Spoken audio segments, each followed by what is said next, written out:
Hello everyone, today in this video I'll be showing you guys how to add collaboration in Instagram after you post the video.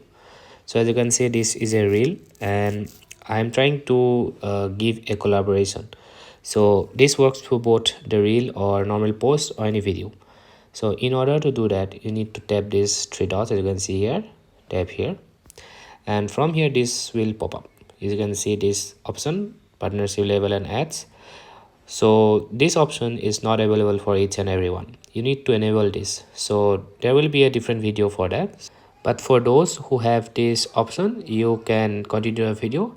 As you can see this option, you need to tap here once, and from here this will pop up. It says branded content. Tap this button, and from here this says add brand partner.